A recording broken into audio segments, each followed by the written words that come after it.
Le rallye de Fourmies en Avesnois se déroule dans le sud avesnois sur des petites routes bien connues des amateurs de sport auto. 99 concurrents sont au départ de cette 37e édition. Parmi eux, le vainqueur de 2018, Victorien Henin, qui remet son titre en jeu avec sa Mitsubishi Lancer Group A. On va essayer en tout cas de défendre mon titre. On verra. On monte dedans avec la pluie maintenant, on ne sait pas comment ça va se passer. Je connais pas trop l'asphalte ici, mais bon. Face à lui, deux autres anciens vainqueurs, l'Ardennais Frédéric Rimbaud, victorieux en 2013 avec sa Subaru Impreza. On sait que Fourmies, c'est quand même des routes atypiques, beaucoup de grandes haies, beaucoup de virages aveugles, donc il faut vraiment être très bien en note. Et le nordiste Yves Saint-Requier qui avait gagné à Fourmies en 2015.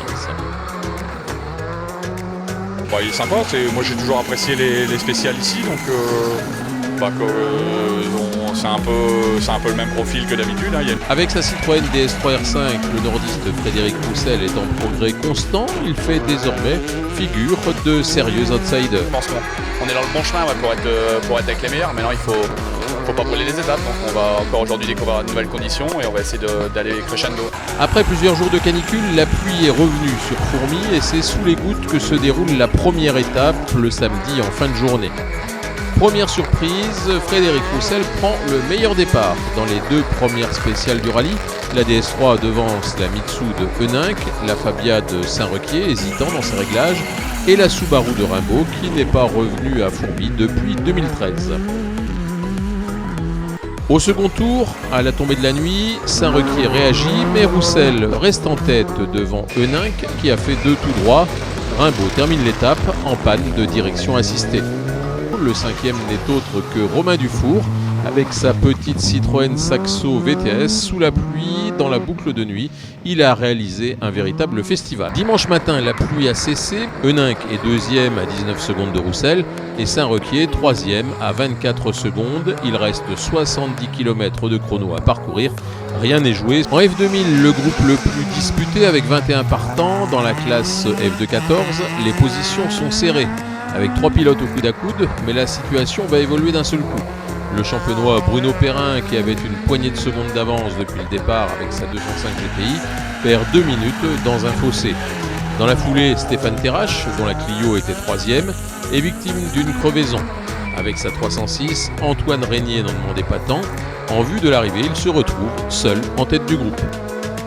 La fin de rallye est marquée par la violente sortie de route de Frédéric Rimbaud. À la sortie de Boulogne-sur-Elbe, la Subaru de l'Ardennais percute le parapet métallique d'un pont.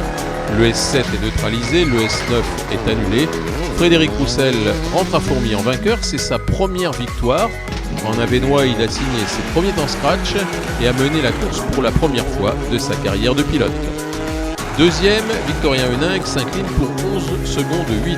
Troisième, Yves Saint-Requier est à 34 secondes 9. Derrière le trio de tête, les écarts sont énormes. Le quatrième, Romain Dufour, premier des A6, réalise la perf du jour, même s'il termine à plus de 6 minutes. Avec sa deux roues motrices, il devance les premiers F2000 que sont Antoine Régnier, Jimmy Turquin, vainqueur en F2-13 avec sa C2, et le local Samuel Varroquier.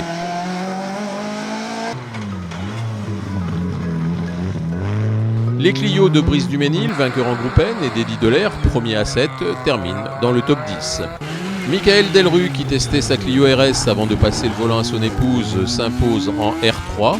Et Benoît Flamme, qui essayait une Mitsu Evo 9 en préparation du Charlemagne, termine deuxième du groupe N. Julien Louchard l'emporte en R2.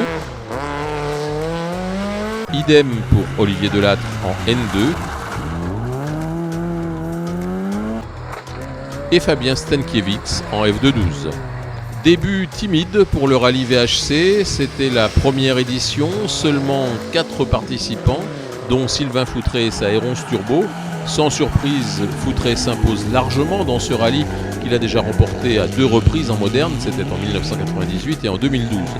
En VHC, c'est sa seconde victoire d'affilée avec sa R11 Turbo. On attend maintenant les prochaines épreuves avec, on l'espère, un peu plus de concurrence.